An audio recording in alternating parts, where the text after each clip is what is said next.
mempersembahkan serial Sandiwara Radio Putri Cadar Biru. Putri Cadar Biru.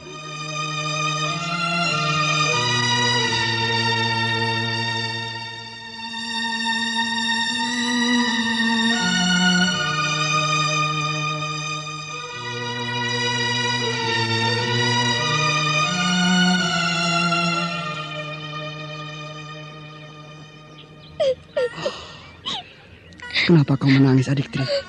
Kenapa? Apakah perkataanku salah? Ataukah aku telah membuatmu kecewa? Tidak. Tidak apa-apa, Kakak. Kakang Suwung tidak salah apa-apa. Hanya memang nasibku yang buruk, Kakak.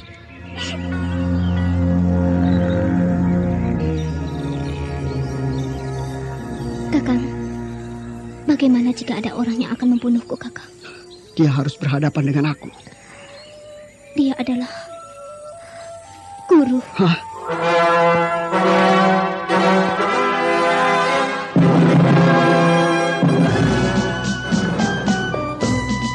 Putri Cadar Biru, sebuah sandiwara radio penuh tragedi menegangkan di kalangan rimba persilatan yang dikobarkan oleh seorang dara jelita akibat cinta yang kandas sebelum terbang.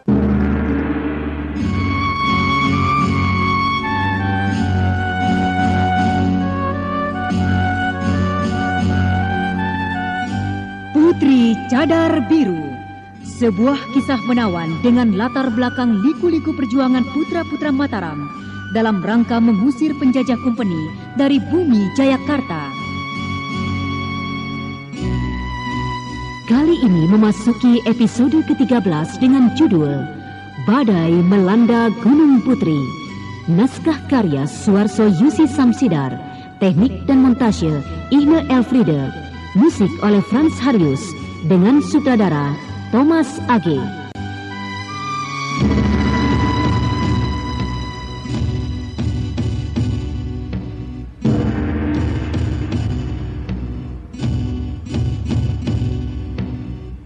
Pada seri yang keempat ini menampilkan Rusli sebagai Kiai Ageng Braja, Rifki sebagai Ki Suwung, Feti Pohan sebagai Dewi Cendani, dan pembawa cerita Neni Sumardi. Selamat menikmati. Pada kisah yang lalu diceritakan, Ki Suwung yang telah mencampurkan bubuk pengasihan pemberian Neni Tri ke dalam kendi minuman Kiai Ageng Braja. Detik itu, Kiai Ageng Braja telah mengangkat kendinya untuk minum. Apakah yang terjadi selanjutnya? Betulkah obat bubuk itu hanyalah obat bubuk pengasihan? Semakin Kiai Ageng Braja mendekatkan mulut kendi ke mulutnya, semakin berguncang hati Ki Suwung, murid yang lupa akan budi karena terbius oleh kecantikan Nini Tri. Jika nanti telah berkumpul semua anak Anusa maupun Sawang, nanti kalian bertiga akan kuajak berdamai tentang ilmu silat ciptaanku yang baru itu. Oh, sekarang karena murid kepercayaanku hanya ada kau seorang, Suwung, aku pikir lebih baik ku tunda dulu. Agar jangan sampai 2 kali kerja. Aku tahu buah ciptaanku itu tentu masih banyak kekurangannya. Dan kalian bertiga nanti akan kuminta untuk ikut menyempurnakan, terutama kakangmu Anusa Gelang yang sudah banyak pengalamannya dalam pengembaraan. Ya, pasti akan banyak gagasan-gagasannya yang bisa memperbaiki penemuanku itu. Kenapa kau? Tidak, Guru. Kenapa? Tidak. Oh. Aku sedang memikirkan ilmu silat atau ilmu pusaka apa yang pantas diberikan untuk penemuan baruku itu. Apa? Kakang masmu Anusa Gelang itu biasanya pintar mencari nama. Pada detik-detik tegukan air kendi yang terakhir, Kiai Ageng Braja merasakan sesuatu yang sangat aneh. Secara tiba-tiba, aliran tenaga dalamnya yang senantiasa berkisar-kisar di sekujur tubuhnya berhenti, macet. Dan ketika ia mengerahkan tenaga untuk menembus penghalang itu, lalu ia merasakan suatu rasa sakit yang amat sangat. Dan pada detik itu, sekilas terlihat olehnya muridnya Ki Suwung yang terpengaruh penuh rasa berdosa. Pada detik yang sangat menentukan itu, tangan Kiai Ageng Braja melayang dan setelah berhasil memukul kepala Ki Suwung hingga remuk dan menyebabkannya tewas, Kiai Ageng Braja menyerang. Ia merasakan sekujur tubuhnya seperti dibakar. Racun itu memang cukup kecil. Tapi untunglah, Kiai Ageng Braja orang yang mumpuni. Setelah beberapa saat merasakan hawa panas yang ditimbulkan oleh racun itu, perlahan Ki Ageng Braja berusaha bangkit, kemudian duduk bersila. Ia mulai mengatur pernafasannya dengan bersemedi. Perlahan nafasnya mulai beraturan. Kalau dilihat dari gerak-gerik dan air muka Ki Ageng Braja saat itu, yang telah berhasil duduk bersila, memusatkan perhatian, mengatur pernafasan, dan mengheningkan ciptanya, terlukis rasa sakit yang luar biasa yang sukar digambarkan. Agaknya hanya karena Kiai Ageng Braja seorang kosen, seorang guru besar yang memiliki ilmu dan tenaga dalam yang sangat tangguh saja, maka ia lolos dari kematian. Sungguh tidak pernah kuduga bahwa seorang anak piatu gelandangan di pasar yang kuselamatkan dari kesengsaraan hidupnya seperti Suwung ini masih sampai hati untuk meracuni orang yang mengangkatnya sebagai anak.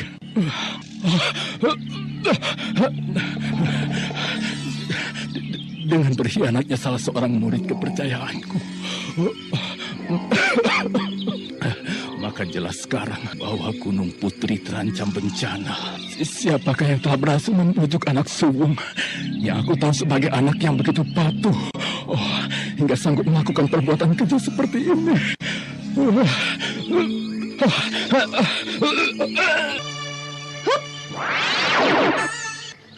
Kakang Kiai, apa yang terjadi? Ternyata yang baru datang muncul dengan gerakan ringan yang tergopoh-gopoh itu adalah Dewi Cendani, istri Kiai Ageng Braja. Dengan penuh kearifan, wanita itu menyadari bahwa suaminya tengah terkena luka tenaga dalamnya yang sangat berbahaya. Dengan serta-merta, Dewi Cendani menempelkan kedua telapak tangannya ke punggung Kiai Ageng Braja. Dan sesaat kemudian, suaminya merasakan suatu arus tenaga yang sangat halus, tetapi hangat, mengalir ke seputar jalan darah di tubuhnya. Kakang Kiai boleh legakan hatimu. Racun jahanam yang akan merasuk ke dalam tubuhmu, takkan ku biarkan bergerak mencapai bagian dalam tubuhmu. Legakanlah hatimu, Kakang Kiai.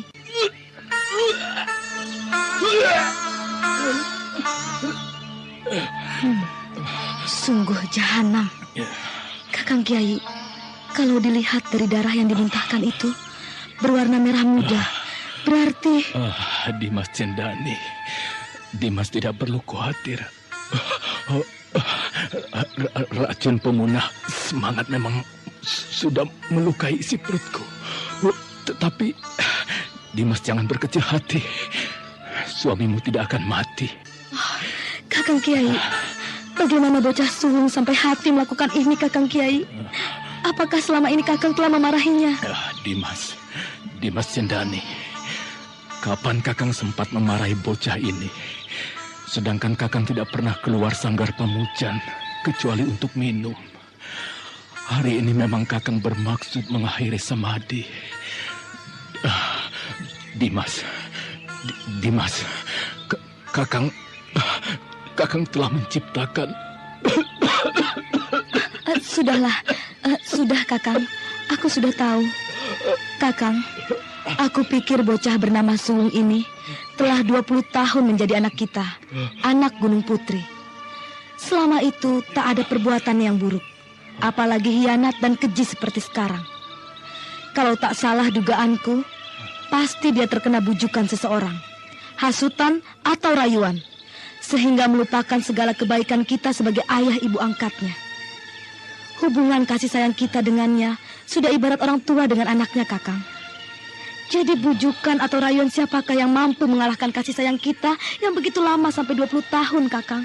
Kukira Dimas lebih tahu. Kakang, aku mempunyai dugaan, tetapi belum bisa dikatakan pasti. Di dunia ini, yang bisa mengalahkan kasih sayang orang tua adalah wanita. Seperti Kakang Kiai sendiri dulu, sampai berani menentang Mahadewi Lanjar karena wanita. Iya.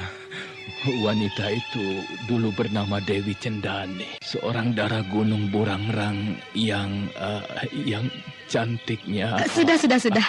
Waktu itu Kakang berumur 16 tahun, sudah tahu perempuan cantik. Umur masih bocahan, tampangnya jelek.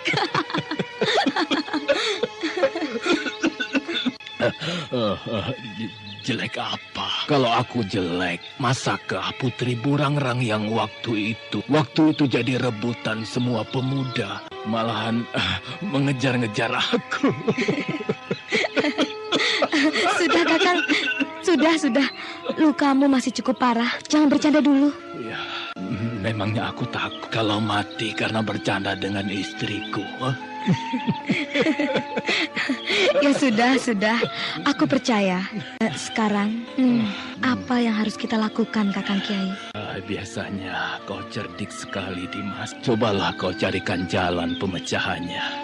Baiklah. Aku akan segera mencari siapa silumannya yang telah berani menghasut salah seorang murid Gunung Putri untuk berbuat hianat itu. Tetapi sementara ini, biarlah bocah-bocah menyingkirkan mayat bocah keblinger ini. Kakang, aku pergi dulu. Dengan gerakan bagai burung serigunting yang berterbangan dari satu cabang ke cabang pohon yang lain, Dewi Cendani, wanita baya cantik dari Burangrang itu, menjumpai pos-pos penjagaan di mana para cucu muridnya melakukan tugas jaga. Para murid-murid di penjagaan timur laut. Ada perintah apakah? Kalian hubungi semua pos penjagaan di 8 penjuru angin. Bayapati telah merembes masuk ke dalam perguruan. Kalian tidak usah bertanya.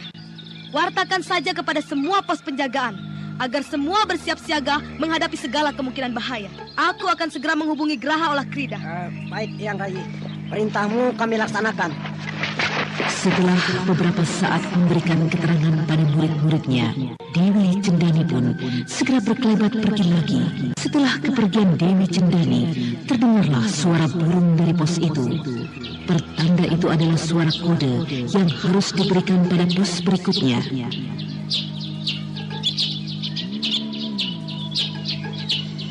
Benar saja, sambutan suara burung itu pun terdengar lagi saling bersahutan. Bahkan terdengar dari 8 penjuru angin. Demikianlah cara para murid Gunung Putri memberikan isyarat akan adanya bahaya dari satu pos penjagaan ke penjagaan yang lain yang ada di sekeliling kaki gunung. Apabila terdengar bunyi burung kulit jantan, maka pertanda bahwa bahaya yang mengancam adalah bahaya pati.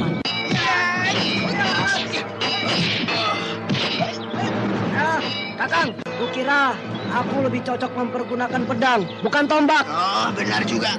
Gerakan angin manik lebih leluasa dengan senjata yang lebih pendek, Adi. Kemana guru? Sudah 2 hari tidak muncul-muncul. Hus, seperti anak kecil saja. Ada guru atau tidak, kita harus giat berlatih. Ayo. Bukankah itu Yang Rai? Yang Rai, salam hormat kami, Yang Rai. Iya. Kalian berhenti berlatih dulu. Baik, Yang Rai. Baik, Yang Rai.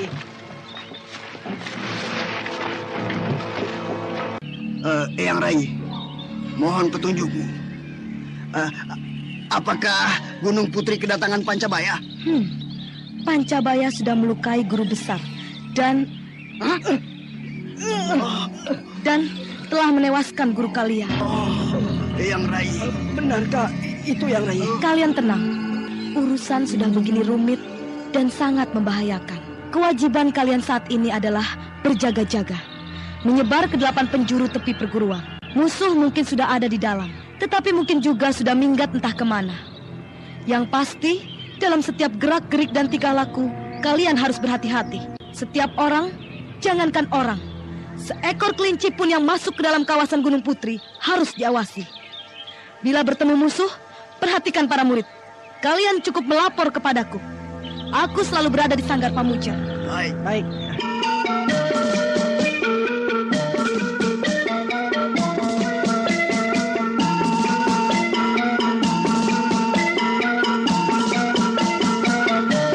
Ninitri yang menunggu dalam pondok Kisuwung mendengar suara burung kulik-kulik jantan itu sebagai suatu isyarat perguruan Gunung Putri. Ia sadar bahwa telah terjadi sesuatu yang luar biasa dalam perguruan itu. Tetapi ia cemas karena sekian lama Kisuwung belum muncul juga. Aku yakin Kakang Suwung bekerja dengan baik. Bunyi burung-burung itu adalah sandi para murid Gunung Putri. Pasti Kiai Ageng Braja telah terkena racun. Bagus. Tapi kenapa Kakang Suwung belum datang juga ya? Apakah dia terkena bahaya? Peduli setan. Kalau memang dia mati, bahkan itu lebih bagus. Berarti usaha meracuni ini akan tetap jadi rahasia. Dengan terlukanya Kiai Ageng Braja, maka Gunung Putri jadi sebuah perguruan besar yang kosong melompong. Tetapi aku harus segera kembali ke Pringgading. Lihatlah, lampu di pondok Paman Guru Suwung menyala. Siapa yang menyalakan? Tentu saja. Mungkin murid-murid Paman Guru. Aku melihat suatu bayangan yang bergerak. Wah, kau jangan main-main. Bayangan siapa di dalam? Mungkinkah bayangan roh? Hus, mari kita periksa. Hati-hati. Ayo. Sementara itu Ninitri yang cerdik menyadari akan datangnya bahaya.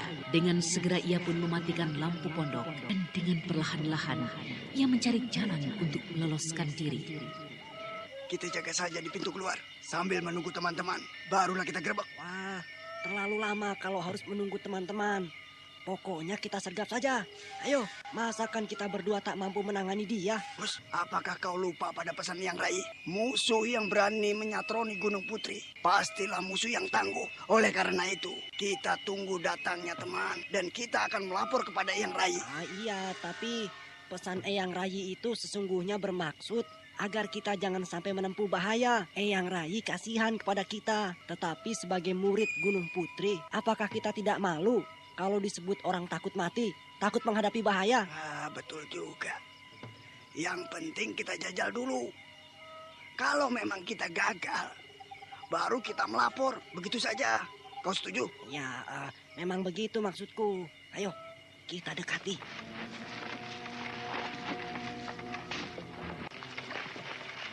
Hei, orang yang sembunyi dalam pondok. Siapa kau? Keluar!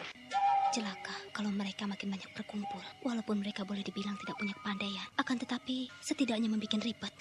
Lebih baik sekarang juga aku meloloskan diri. Hei, siapa kau di dalam? Orang atau hantu? Kalau orang, ayo nyaut. Kalau hantu, Iya, aku hantu. Akulah ratunya hantu. Apakah kau Putri Cadar Biru? Si Ratu Istana Lembah Cacat? Ya, akulah Putri Cadar Biru. Bukan, ku dengar Putri Cadar Biru si Ratu Istana Lembah Cacat itu selalu mengenakan pakaian sutra warna biru. Tapi dia pakai baju merah jambu. pakaian sih bisa ganti. Tapi yang pasti Putri Cadar Biru itu cantik luar biasa. Tampaknya dia biasa saja. Biasa bagaimana? Maksudku cantiknya sedang-sedang saja. Kabarnya Putri Cadar Biru itu bukan. Dia bukan Putri Cadar Biru. Ratu Iblis itu berambut emas. Dia bukan. Tangkap. Ayo tangkap. Ayo, tangkap. Ayo, tangkaplah kalau kalian mampu. Hei, Ayo tangkap. Ayo. Tangkap. Kemana kau? Ninitri tidak mau menyia-nyiakan kesempatan itu. Dengan mengerahkan seluruh ilmu meringankan tubuh, dia tinggalkan pondok itu secepat mungkin. Tetapi para murid itu terus membuntuti. 1-2 orang murid, ada yang berhasil menguntit pada jarak dekat. Awas senjata. Iya. mau cari mati ya?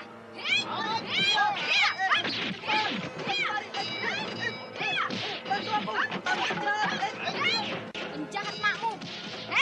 Awas pedang ini. Jangan khawatir Kakang. Aku bantu. Ayo, cepat kemari. Serbu.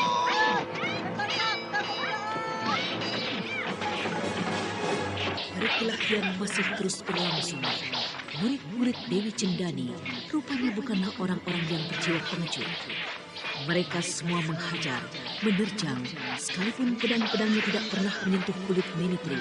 Setelah beberapa saat perkelahian berlangsung, kini Ninitri terkurung dalam lingkaran murid-murid Dewi Cendani.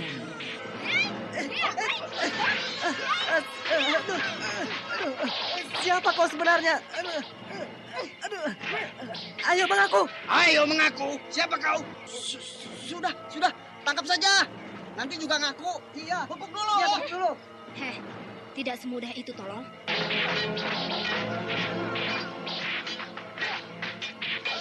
Meskipun pada hakikatnya kepandaian ilmu pedang Ninitri setingkat lebih tinggi daripada para murid Gunung Putri tingkatan ketiga itu, tetapi menghadapi keroyokan sekian banyak orang, Ninitri akhirnya kerepotan juga. Gadis Pringgading itu terdesak terus mundur. Sementara para murid Gunung Putri itu merasa di atas angin, terus melakukan penekanan dengan kerubutan pedang-pedangnya. Kurung. Pesan terus. Jangan kasih jalan mundur. Ayo, kurung. Cegat. Celaka. Pertahanan pedang mereka sangat tangguh. Walaupun serangannya tidak berbahaya. Tetapi lama-lama, aku bisa kehabisan tenaga. Apa akanku? Ayo. Dia sudah kepayahan, ayo. Dia sudah kepayahan. Desangkut. Ayo, tangkap. Ayo. Maju, hajar. Tapi awas, jangan dibunuh. Serangan yang dilancarkan murid-murid Cendani pun nampak semakin gencar. Sehingga perlawanan yang dilakukan Ninitri pun kelihatan jadi kacau. Ia nampak mulai mundur karena serangannya yang mulai lemah. Sementara pengeroyok sendiri maju sambil berteriak-teriak ketika keadaan Ninitri semakin terdesak. Ketika para pengeroyok semakin riuh bersorak-sorai akan segera memperoleh kemenangan, tiba-tiba terdengar sesuatu di kejauhan. Bagus. Cepat. Catur! Panca! Cepat kemari! Kita cincang krocok-krocok ini. Suara apa itu? Iya, cepat. Lapor Eyang Rai. Iya. Cepat lapor, Lapor. Tetapi yang memperdengarkan suara siulan itu terlalu cepat datangnya. Mereka adalah gadis-gadis para murid Pringgading, Nini Catur, Nini Panca, dan Nini Sat. Mereka muncul langsung menceburkan diri ke dalam pertarungan, membantu kakak seperguruan mereka. Kakang Mbok Tri, jangan khawatir. Biar ku habiskan cacing-cacing kalung itu. Ayo Catur, Panca, Sat, ayo cepat. Begitu ketika murid Pringgading itu datang membantu, maka keadaan jadi terbalik. Para murid Gunung Putri tingkatan ketiga itu jadi kewalahan. Ayo, adik Catur, kita cincang mereka. Bocah-bocah tolol itu baru bisa main pedang. Ayo, Kakang Mbok. Lebih baik kita cepat balik. Guru menunggu kita. Lawan. Kita lawan. Jangan takut. Mereka ternyata adalah pengecut-pengecut Pringgading. Ayo, biar, jangan khawatir. Ayo, serbu. Salah satu. Tahan mereka, biar aku yang pergi melapor. Tahan mereka, jangan sampai kabur. Kakang Mbok, pesan guru, kau agar cepat kembali. Ayo kita tinggalkan mereka. Baik, ayo gebah mereka sebelum bahaya lain datang. Murid-murid Pringgading menyerang semakin gencar sehingga membuat murid-murid Gunung Putri jadi terpukul mundur. Dan setelah beberapa saat, akhirnya murid-murid Pringgading pun serentak mundur untuk pergi.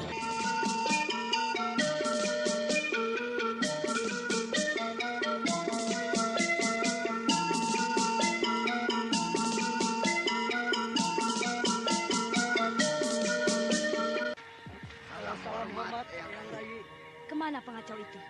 Kedatangan Dewi Cendani yang mendapatkan laporan cucu muridnya bahwa di Pondok Kisuwung terdapat musuh menyelundup ternyata telah terlambat.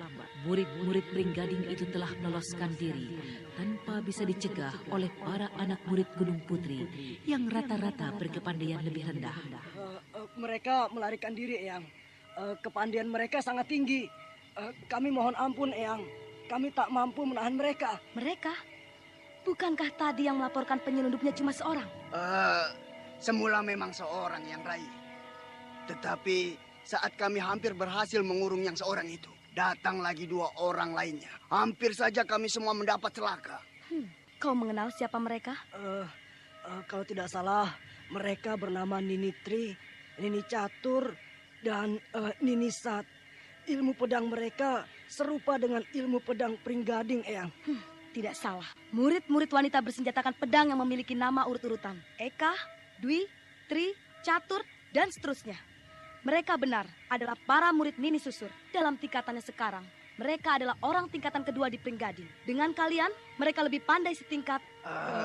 Eyang Rayi, Apakah kami perlu menyerbu ke sana? Kami perlu Jangan menyerbu ke gegabah. Sementara salah seorang guru kalian telah tewas dan guru besar juga dalam keadaan terluka. Kita tidak boleh bertindak secara sembrono. Orang telah menyantroni Gunung Putri dan telah berhasil membuat kerusakan dalam perguruan kita.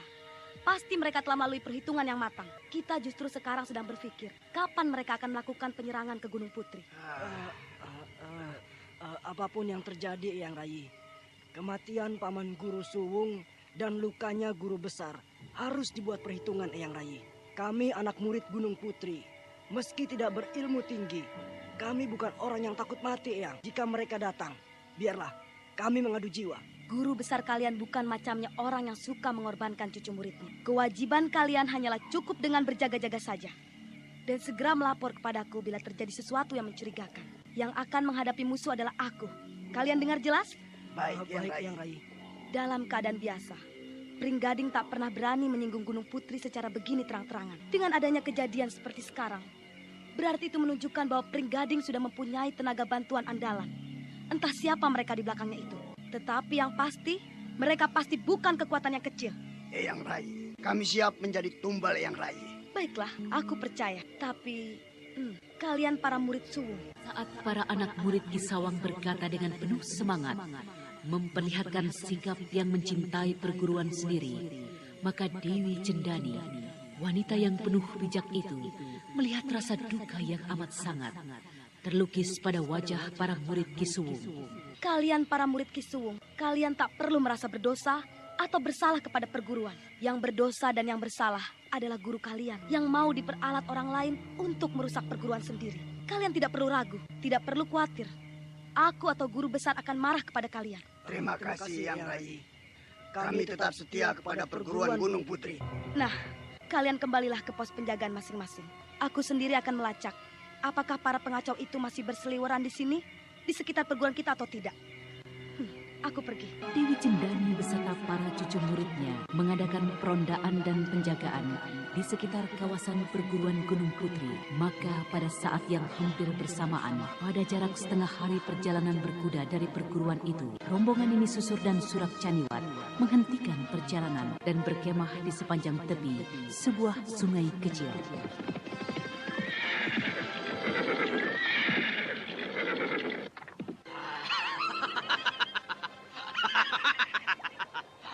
Sayang sekali, kita harus menunda perjalanan di tempat ini hanya karena keterlambatan bocah-bocah itu. Keterlambatan apa? Loh, jangan marah dulu, Nini.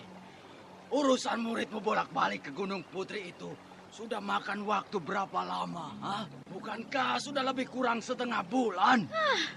Jangankan setengah bulan, setahun pun boleh. Pekerjaan itu bukanlah seperti pekerjaan tukang ngomong yang asal membuka mulut dan menggoyang lidah juga beres. Apa yang dilakukan oleh Nini Tri dan adik-adiknya itu adalah separuh lebih pekerjaan kita, tahu? Separuh lebih? Apa maksudmu, Nini? Tuan Pendeta Caniwat, Tuan hanya tahu bicara, tetapi tidak tahu apa-apa tentang urusan besar. Apakah pekerjaan menghancurkan perguruan Gunung Putri itu cukup hanya dengan membuka mulut, menggerutu, atau tertawa terbahak-bahak?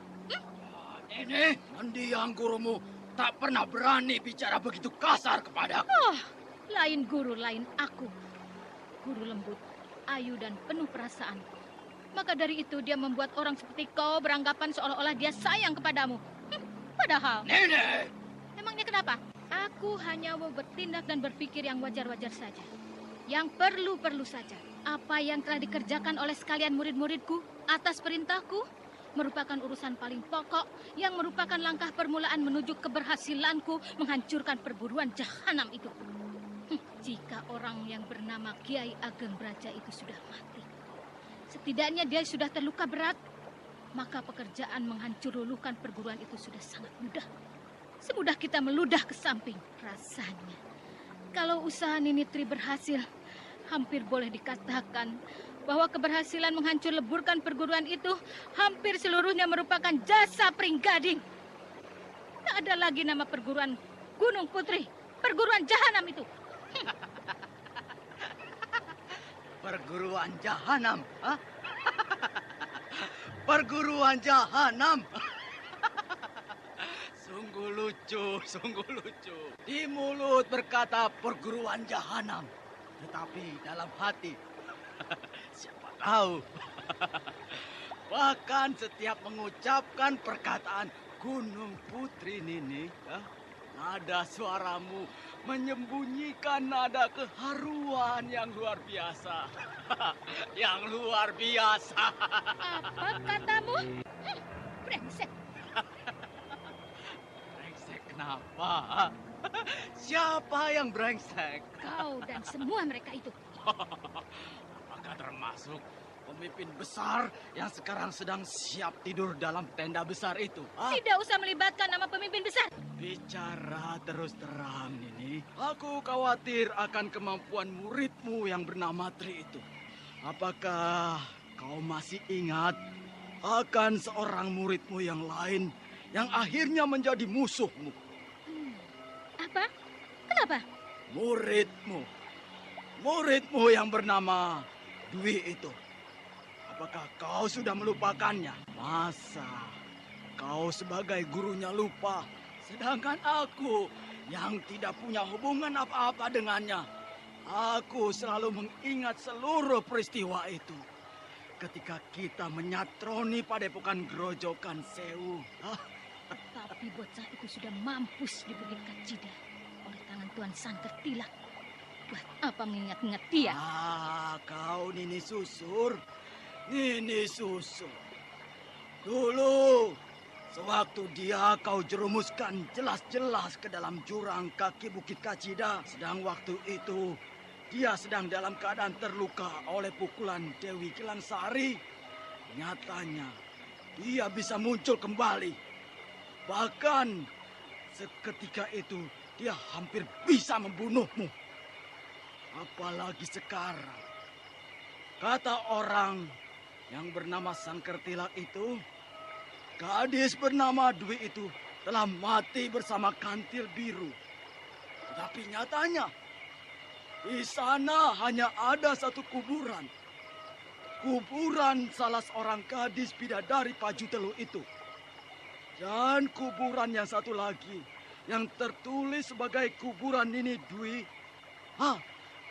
Apa? Hanya sebuah gundukan tanah kosong melompong. Sudahlah, dapatkah kau berhenti bicara? Kenapa aku harus berhenti bicara, Nini? Keempat muridku belum datang juga. Aku khawatir. Khawatir mereka mendapatkan halangan. Dengan kau mengoceh terus-menerus, sesungguhnya kau menimbulkan gangguan tak keruan, Caniwat. Yang aku khawatirkan bukan itu. Justru muridmu yang seorang itu. Bagaimana kalau mendadak dia muncul dengan kepandaian yang meningkat jauh itu? Sementara aku dalam keadaan belum sehat seluruhnya. Belum tentu aku bisa membantumu menghadapinya, Nini. Aku tidak butuh bantuanmu, Caniwat. Tidak perlu memamerkan rasa simpati seperti itu. Saat ini, harga jiwa keempat muridku itu, Tri, Catur, maupun Panca dan Sak, 10 kali lipat dari jiwa semua anggota rombongan ini. Kau tahu, Caniwat? Ucapanmu terlalu sombong, Susur. Kalau pemimpin besar mendengar, rencana ini bisa berantakan tak karuan. Bagaimana kalau dia tidak mau lagi berada di pihak kita, seperti si pemuda suling perak itu? Kau sungguh tak pernah mau belajar dari pengalaman ini. Untuk apa aku belajar dari pengalamanmu? Tentu saja bukan pengalamanku, tetapi pengalamanmu sendiri. Kenapa pengalamanku sendiri? Bukankah Lang Johar pergi? Dia berkhianat terhadap rombongan kita karena ulahmu? Kau tak perlu selalu mendekati aku, Caniwat. Siapa yang mendekati? Ya, kalau kau tidak berniat selalu mendekati aku, cobalah jauh-jauh ke sana. Antara guru dan murid, antara Nyai Tapak Angin dan kau, Nini, memang hampir tidak berbeda. Keduanya sama-sama cantik, sama-sama keras. Sama-sama apa lagi? Pendeta asusila? Siapa yang asusila? Hah? Apakah cuma aku sendiri? Jangan timpahkan dosa kepada salah satu pihak saja, Nona.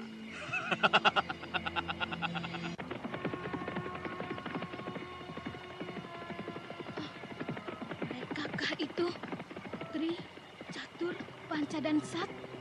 Mungkinkah mereka? Oh ya, pasti mereka. Aku kenali suara derap kuda mereka. Ya, aku tahu persis. Itu kuda Nini Tri, kuda Catur, dan kuda Sat. Oh, pasti mereka berhasil.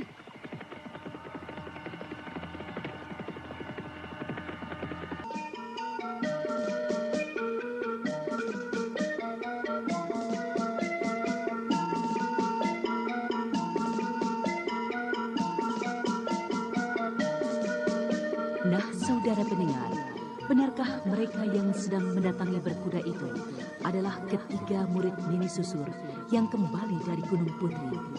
Dan bagaimanakah kelanjutannya apabila ketiga murid itu telah datang?